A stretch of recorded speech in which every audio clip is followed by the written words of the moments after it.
Filipenses 1, 12 a 18, diz assim a palavra do Senhor. Quero ainda, irmãos, cientificar-vos de que as coisas que me aconteceram têm antes contribuído para o progresso do Evangelho, de maneira que as minhas cadeias em Cristo se tornaram conhecidas de toda a guarda pretoriana e de todos os demais. E a maioria dos irmãos, estimulados no Senhor por minhas algemas, ousam falar com mais desassombro a palavra de Deus. Alguns efetivamente proclamam a Cristo por inveja e porfia. Outros, porém, o fazem de boa vontade. Estes, por amor, sabendo que estou incumbido da defesa do Evangelho.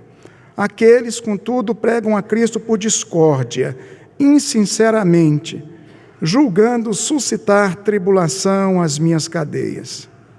Todavia, que me importa? Uma vez que Cristo de qualquer modo está sendo pregado, quer por pretexto, quer por verdade, também com isto me regozijo. Sim, sempre me regozijarei. Amém. Vamos orar mais uma vez? Pai querido, é grande privilégio que temos estudar a Tua palavra, testemunhar do Teu nome e buscar, ó Deus, em Tua palavra lições para as nossas vidas. Mas, ó Deus, é grande responsabilidade também, ó Deus, que temos ao sermos confrontados com a Tua palavra. E ao estudar a Tua palavra e levar a Tua palavra, ó Deus, nós precisamos sim da ação do Senhor em nossas vidas.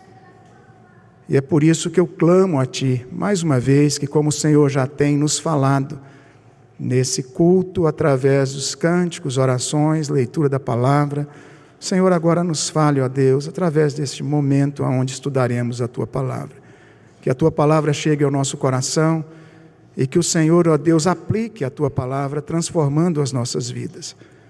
Perdoa os nossos pecados e leva-nos, ó Deus, ao entendimento da Tua graça, conforme o Senhor, em nome de Jesus. Amém. Amados irmãos, quando nós olhamos para a epístola de Paulo aos Filipenses, nós logo observamos o grande amor que Paulo tinha por essa igreja amada. Nós olhamos e conseguimos ver aqui claramente a saudade que ele tinha dos irmãos e a busca de comunhão com eles. Paulo havia fundado a igreja de Filipenses em sua segunda viagem missionária, em torno do ano 51, e cerca de 10 anos depois é que ele escreve esta epístola.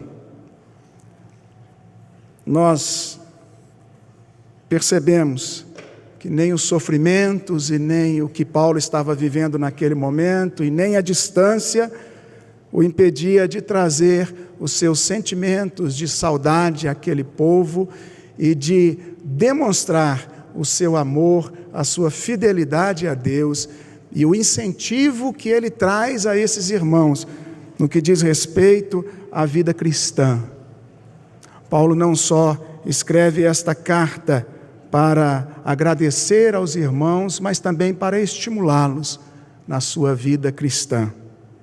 Para entender o contexto desse texto que vamos estudar, nós precisamos entender que circunstâncias Paulo estava vivendo, qual é o contexto, esta relação dele com a igreja de Filipos e o que de fato ele quer trazer nesse bloco.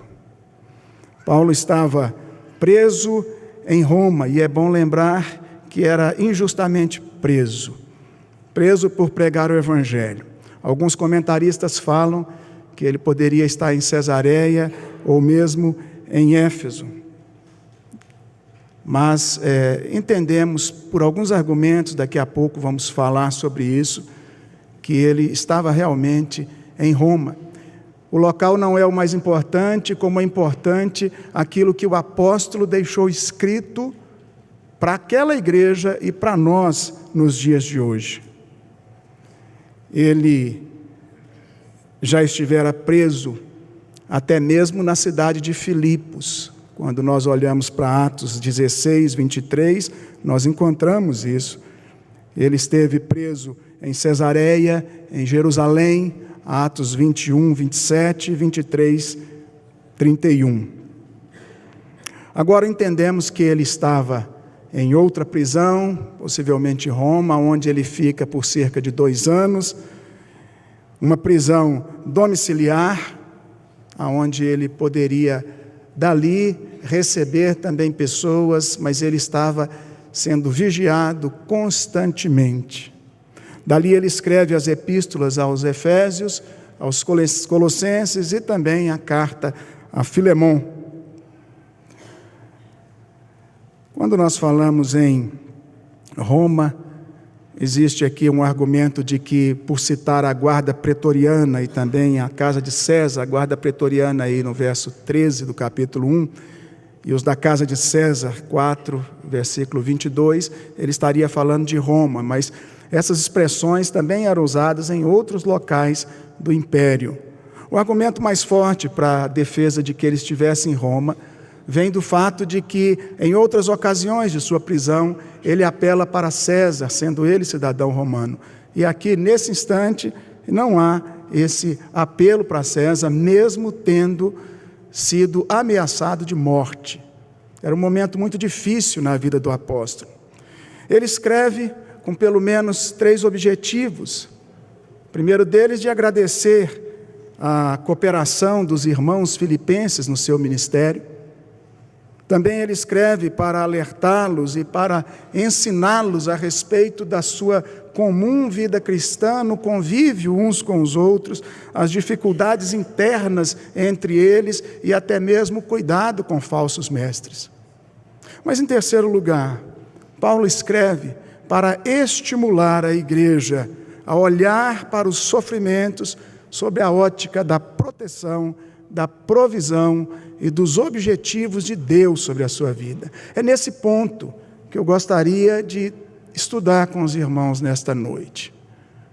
Olhar para esse incentivo que Paulo levanta, que Paulo, inspirado pelo Espírito Santo de Deus, coloca à igreja de Filipos, para lidarem bem com o sofrimento e olharem sob a ótica do Senhor, buscando no sofrimento motivo de glorificação a Deus. Esse estímulo que Paulo recebeu diretamente de Deus ali na prisão, que o fazia continuar a sua vida cristã com perseverança e autenticidade. Paulo também passava esse estímulo aos seus irmãos. Uma vez encorajado por Deus, ele também estava encorajando aqueles irmãos a viverem de modo a glorificarem a Deus até mesmo diante dos sofrimentos e das agruras. Como discípulos de Cristo, irmãos, nós também precisamos não só viver sob o estímulo do Senhor, como também estimularmos uns aos outros. É esse o meu objetivo nessa noite, trazer a sua consciência, a sua memória, não apenas a realidade dos dias maus que vivemos e dos sofrimentos que você tem passado, e da presença de Deus em cada momento da sua vida e também nos sofrimentos, mas ainda mais do que isso, olhar para o sofrimento sobre a ótica de Cristo, tentando buscar nos sofrimentos entender e, no mínimo, aceitar como vontade do Senhor, provisão do Senhor e um objetivo claro de Deus, em cada instante das nossas vidas, até no sofrimento, de que o nome dele seja glorificado.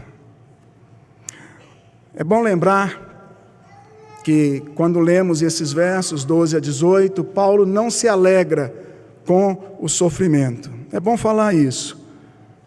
Nós não pregamos de forma nenhuma a ideia do sarcasmo de que quanto mais sofrimento melhor. Nós não admitimos que a vida cristã deve ser vivida de uma forma de torturas e nem mesmo de automutilações, de algumas coisas em que você pudesse pressionar a Deus por causa do sofrimento, e quanto mais você sofresse, não é? E quanto mais você martiriza o corpo, a sua alma, então, vai se renovar. Não é esse o nosso pensamento. E Paulo também não entendia assim. Paulo não está agradecendo a Deus pelas suas dores, pelas suas algemas, mas Paulo está louvando a Deus pelos resultados de suas algemas. É importante olhar para o sofrimento sob a perspectiva de resultado. Aonde o sofrimento está te levando? Ou aonde Deus quer que o sofrimento te leve? Ao olhar para o sofrimento sobre esse prisma da presença e do propósito de Deus, Paulo era reanimado pelo Senhor. Paulo era confortado por Deus. Paulo era estimulado a prosseguir a vida cristã. E ainda mais, a estimular os seus irmãos. E você pode perguntar, mas como é que Paulo está estimulando os filipenses? Ele está mostrando claramente as evidências do avanço do Evangelho por causa da sua prisão e naquele momento em que ele estava preso. Olhe para o texto, por favor. Versículo 12. Paulo está dizendo: irmãos, eu quero certificar-vos de que as coisas que aconteceram têm antes contribuído para o progresso do Evangelho. Paulo aqui se foca no progresso do Evangelho. E Paulo diz: eu quero que vocês tenham absoluta certeza que Deus está usando esses sofrimentos para que o Evangelho cresça, para que o Evangelho avance. Paulo, em momento nenhum, ele está se vitimando. Paulo está procurando fazer com que os filipenses sejam guardados de rancor, de mágoa, de tristeza, de rebeldia no seu coração em relação aos seus próprios sofrimentos.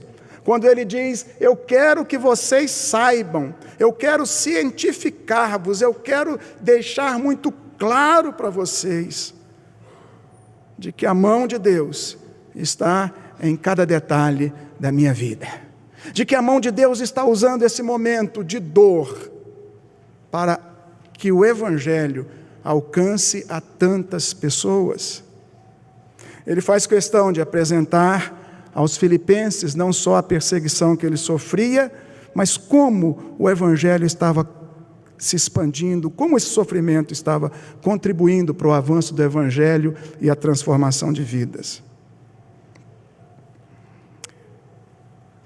O progresso do Evangelho fica muito evidente quando Paulo diz que está acontecendo o progresso do Evangelho, versículo 12. E por que meios esse Evangelho está crescendo? Pelo menos de 3 formas. O texto continua dizendo que as suas cadeias em Cristo, a sua prisão, injusta prisão, se tornou conhecida de toda a guarda pretoriana. A guarda pretoriana era a guarda imperial. Ela era composta não apenas pelos altos oficiais, mas principalmente pelos oficiais inferiores, administradores civis e militares, muitos deles escravos, e todos aqueles que trabalhavam para o Império Romano. E Paulo diz: todos estes ficaram sabendo das minhas cadeias em Cristo. É interessante que o fato de Paulo estar preso, isso era algo incomum, pelo motivo que ele estava preso. Prender alguém por justa causa é normal, comum, e a sociedade naturalmente vai elogiar. Mas prender alguém porque está falando do Evangelho de Cristo, ensinando as pessoas como devem viver e proceder, anunciando a salvação, e por isso ele estava sendo preso, ou ele estava preso, isso foi motivo de espanto. Naturalmente, a própria prisão de Paulo já trazia aqui uma certa movimentação, no mínimo uma certa curiosidade a respeito do apóstolo, e que mensagem é essa que o faz ficar preso? Ele diz também que não só a guarda pretoriana, mas também os demais, ou seja, todos os soldados e os encarregados que cuidavam do apóstolo e que se revezavam dia e noite cuidando dele, por 2 anos a fio, todos os que ficavam com Paulo, cumprindo o seu horário, acabavam ouvindo do apóstolo o evangelho, quem sabe por curiosidade, perguntando: o que é de fato que está acontecendo com você? Por que você está aqui trancado? Por que nós estamos te vigiando? Os demais, Paulo diz, também tiveram conhecimento do meu estado e também receberam o evangelho. Os demais que passavam ali e os demais que vinham também a Roma e que de alguma forma tiveram contato, os demais próximos e os demais de outras regiões. A situação do apóstolo tornou-se conhecida. Ele era mantido em custódia devido à sua lealdade em Cristo. E aí todos sabiam disso.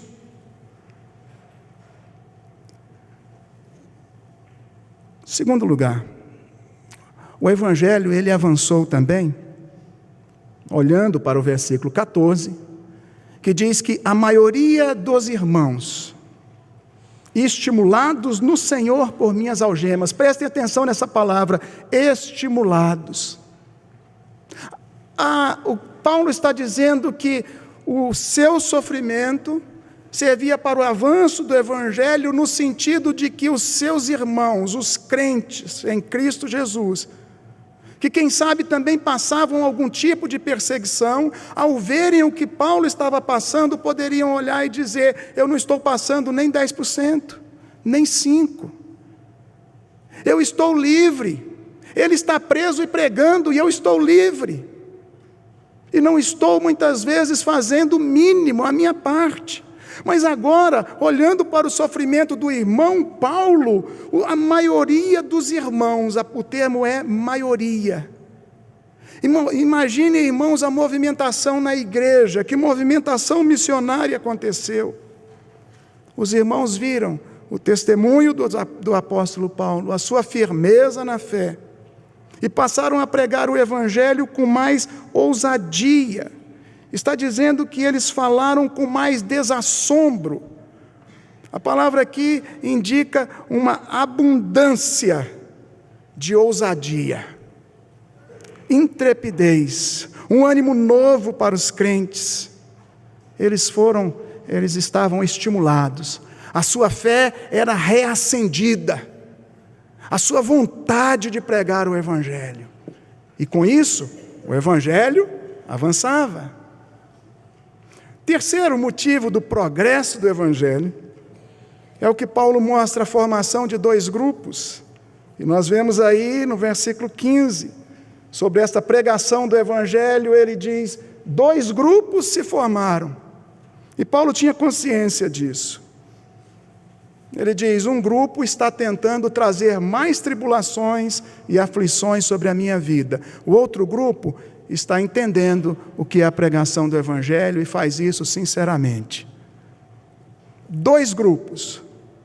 Um grupo seria o grupo de apoio, um grupo que de fato entendeu o que a vida cristã estava fazendo da melhor maneira possível. Mas o outro grupo seria um grupo de facção. E Paulo diz: tanto um quanto o outro estão contribuindo aqui para o avanço do evangelho. Vamos entender esses 2 grupos rapidamente. Ele diz sobre esse primeiro grupo aí: alguns efetivamente proclamam a Cristo por inveja e porfia. Invejavam o quê? Muitos comentaristas entendem que alguns irmãos em Cristo invejavam o ministério do apóstolo, porque ele conseguiu, inclusive, pela graça de Deus, adentrar aos gentios e não ficava somente com os judeus. Entendiam também que a palavra do apóstolo Paulo também seguia avante, muitos entendiam, se agregavam, e a palavra dele muitas vezes era contra o próprio legalismo, aliás, sempre foi. A palavra do apóstolo Paulo era a salvação plena em Cristo Jesus, e uma vida cristã autêntica, e não uma vida de rituais, e não uma vida de aparências, como era defendido por muitos judeus, por muitos fariseus. E agora é como se por inveja e por porfia, por contenda, porfia, discórdia, contenda, talvez para dizer o legalismo não vai cair por terra, por motivos totalmente errados. O evangelho era pregado meio que por disputa. Um grupo que estava querendo sua autoglorificação, que estava olhando para Paulo e dizendo: quem é esse cara? O que ele está pensando? Essa é uma linha de pensamento que interpreta esse grupo que Paulo diz que está pregando a Cristo por inveja e por porfia, tentando trazer tribulações para Paulo, tentando aumentar a pressão sobre ele, as aflições, a preocupação, a intranquilidade. Mas existe outra forma aqui, uma outra forma de interpretar, que aliás é muito coerente e pode naturalmente ter acontecido até sozinha, sem o primeiro grupo, sem a primeira interpretação. É o grupo dos que pregavam a Cristo insinceramente e por inveja, porfia, porque queriam de fato, acusar a Paulo. Só que ao acusar Paulo, eles pregavam o evangelho. Engraçado isso, né? Quando iam falar sobre o apóstolo, então tinham que dizer qual era a mensagem que ele estava pregando. Se eles querem acusar, então eles têm que dizer: olha, esse indivíduo, ele está dizendo que Jesus é Senhor, que ele veio, que ele morreu na cruz, que ele salva, que ele perdoa pecados, que ele isso, que ele aquilo outro, que ele... E ele está garantindo que há céu, ele está garantindo que há inferno, ele está dizendo que há chance das pessoas se salvarem dessa forma, se aproximando. Só que enquanto contavam toda essa história, eles estavam pregando o evangelho. O evangelho estava sendo pregado por porfia, por briga, por discórdia. Na tentativa de aumentar a tribulação sobre o apóstolo, o evangelho era anunciado e as pessoas diziam: o quê? É isso? Então vamos averiguar. Quem sabe muitos jovens, estou lembrando dos jovens aqui, os estudiosos da época diziam: não, vamos olhar isso de perto então. Que evangelho é esse? Seja de uma forma, de outra, ou das duas formas, Paulo disse: esse grupo faccioso estava servindo para que o evangelho também crescesse, tivesse progressão. Agora o outro grupo é o grupo que estava fazendo com amor, versículo 16. Sabendo que estou incumbido da defesa do evangelho, sabendo que Deus me separou para isso, sabendo que eu faço isso com sinceridade de coração, esse grupo também está aliado a mim, esse grupo sim, está pregando a mensagem real do evangelho. E aí o que é que Paulo vai fazer? Ele vai falar mal do grupo da facção e falar bem do grupo que está pregando com sinceridade? Não. Ele diz: Deus está usando uma coisa tanto quanto a outra, e ele diz: quer por pretexto, ou quer por verdade, eu estou alegre, eu me regozijo com isso, e sempre me regozijarei. Versículo 18. Ele estimula os filipenses para olharem para as circunstâncias com o objetivo da glória de Deus. E aí, irmãos, nós podemos concluir dizendo que o apóstolo, de fato, suportou as adversidades. E no momento difícil, nos momentos difíceis de sua vida, ele conseguiu encontrar motivos de gratidão a Deus, em meio às suas lutas, aos seus sofrimentos. Ele encontrou a possibilidade de glorificar a Deus, em cada segundo da sua vida, em meio a circunstâncias adversas, em meio a todas as suas limitações por estar preso, e ainda de estimular a esses irmãos a quem ele escrevia. Trouxe alegria a Paulo, e também ele conta essa alegria, esse regozijo, dizendo: eu me regozijarei. Ele testemunha isso aos irmãos de Filipos, mostrando que é necessário ter uma vida autêntica aos pés do Senhor.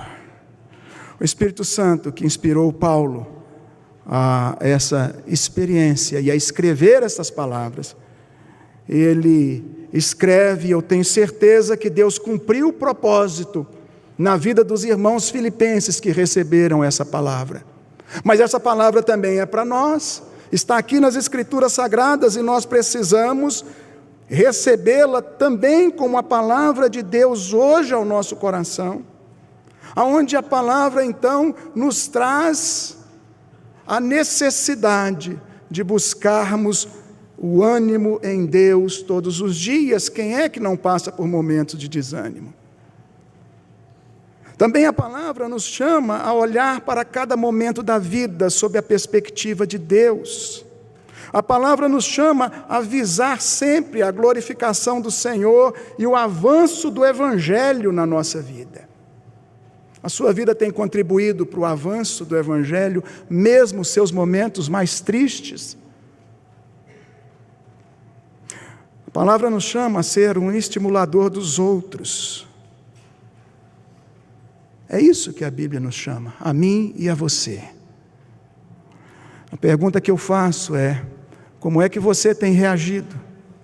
Como cada um de nós tem reagido diante das dificuldades, diante das perseguições, diante das limitações que muitas vezes chegam a nós?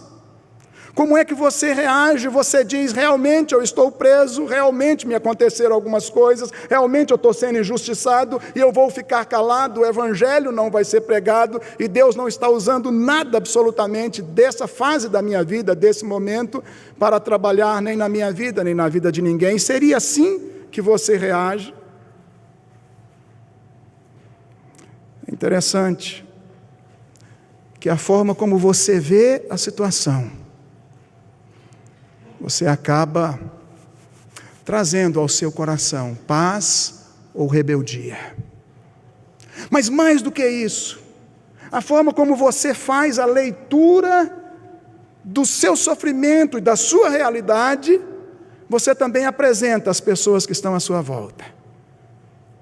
E aí, eu e você podemos ser um estimulador ou um desanimador das pessoas que estão à nossa volta. Se você se faz de coitadinho, você vai estimular as pessoas também a se juntarem a você e dizerem: você realmente é um coitadinho. Você tem sido um encorajador ou um desanimador das pessoas com as quais você convive, seja no seu lar, no trabalho, na igreja, nos meios sociais, na faculdade? Você as leva a olhar para Cristo ou olhar para as suas limitações? A olhar para o avanço do Evangelho ou olhar para o conforto pessoal? Você leva as pessoas à gratidão e glorificação a Deus ou à rebeldia? Eu termino deixando 4 aplicações. Primeira delas: considere a disciplina de Deus, mas também considere o amor, considere a compaixão e considere a misericórdia dele. Você pode estar passando algum momento difícil, ou já tenha passado, e se você não está passando, certamente ainda vai passar por momentos difíceis na vida. Em alguns momentos a gente pode perceber que Deus realmente está trabalhando conosco e nos disciplinando. Mas não se esqueça do amor e da misericórdia e da compaixão do Senhor. Fazem parte do caráter de Deus. E nessa disciplina dele existe amor. Precisamos ter cuidado para não ficar apontando aos outros e muitas vezes para nós mesmos, que todo pecado, que todo sofrimento teria uma correspondência direta ao nosso pecado. João 9, os 3 primeiros versos, Jesus se encontra com um cego de nascença e os seus discípulos perguntam: Senhor, quem foi que pecou para que ele nascesse cego? Ele ou seus pais? Deu alternativa A e B para Jesus. Jesus falou: nenhum dos dois. Nem ele, nem seus pais, mas foi para que nele se manifestem a glória de Deus. É interessante que a gente olhe para o sofrimento entendendo que nem sempre é um castigo ou disciplina de Deus, mas sempre terá um propósito, mesmo que seja disciplina, se isso for o caso. Olhe para o propósito. O que é que Deus quer falar e fazer na sua vida enquanto te coloca nesta igreja, com determinadas lideranças, quando te coloca na família que você tem, no lar onde você habita? O que é que Deus quer fazer na sua vida quando te coloca naquele trabalho, naquela faculdade, naquele meio social? Veja em sua vida o cuidado de Deus e troque a murmuração por gratidão. Considere o amor de Deus.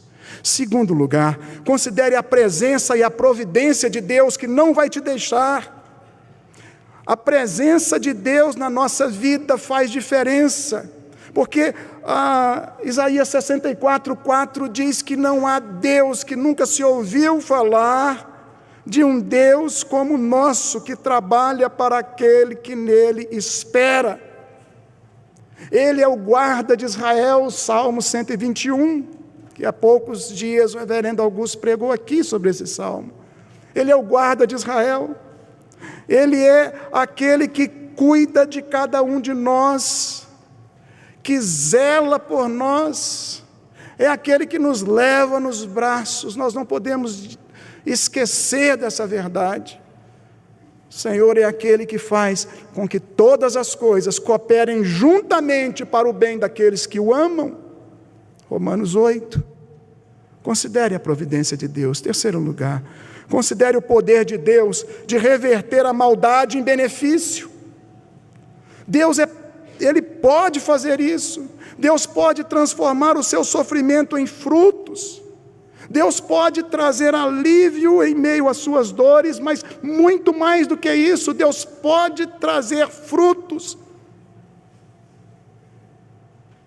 Lembre-se de José. José foi um homem que entendeu isso. Gênesis 45, versículo 4 e 5, José olha para os seus irmãos depois de ter sido vendido pelos irmãos e tantas atrocidades ali, tantas coisas ruins, tantos pensamentos maus que os irmãos tiveram a respeito dele, de cometerem aquele ato, e José chega um dia a se encontrar com seus irmãos, 20 anos depois, e diz: Deus me enviou adiante de vós, Deus me enviou. Você consegue entender que Deus está à frente? Mesmo com relação ao que as pessoas fazem, ou o que o sistema pode fazer contra você, Deus está à frente de todas as coisas. E José disse: para o bem foi que Deus me enviou adiante de vós. O mal que vocês intentaram, Deus transformou em bem. Creia nisso, creia que Deus pode reverter e que Deus pode usar esse momento difícil seu para trazer grande benefício sobre a sua vida. Em último lugar, seja um encorajador das pessoas a glorificarem a Deus. Encorajem outras pessoas, façam como Paulo fez. Comece identificando coisas boas acontecendo ao seu redor, mesmo que você esteja vivendo em meio a muitas dificuldades. Comece a observar o que é que Deus está fazendo brotar.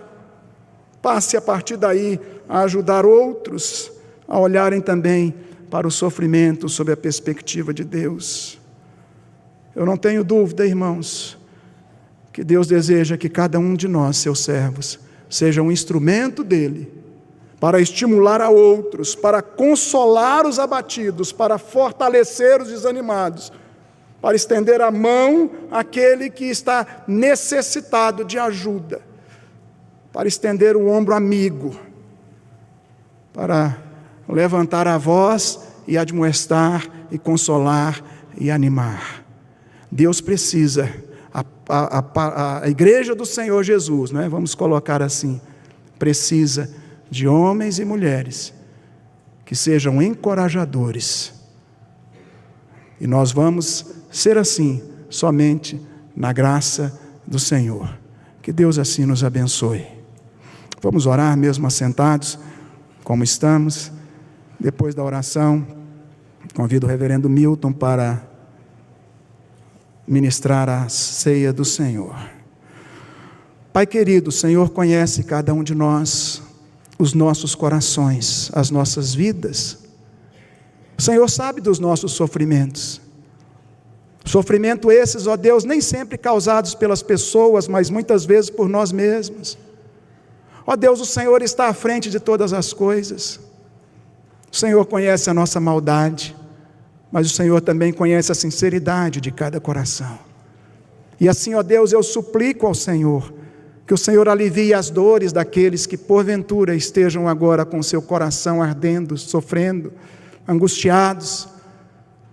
Que o teu consolo, ó Deus, que a tua mão poderosa acolha a cada um, trazendo-os, ó Deus, à tua presença e abrindo os olhos, ó Deus, do seu entendimento, para perceberem a tua presença ali e o propósito abençoador do Senhor em cada instante de suas vidas. Faze assim com cada um de nós e nos ajude a sermos estimuladores, ó Deus, uns dos outros. E como vimos, ó Deus, na tua palavra, apóstolo Paulo foi um instrumento do Senhor. Que cada um de nós seja um instrumento do Senhor, mesmo em meio a tantas limitações, em tantas dificuldades, as mais diversas. Que o Senhor não nos deixe, ó Deus, ficar sem frutificarmos no teu reino. Faze com que o progresso do Evangelho seja o alvo maior e a glorificação do nome do Senhor, muito mais do que o alívio das nossas dores, muito mais do que a eliminação dos nossos sofrimentos. Que a glória do Senhor seja o nosso alvo maior. Perdoa os nossos pecados, em nome de Jesus. Amém, Senhor.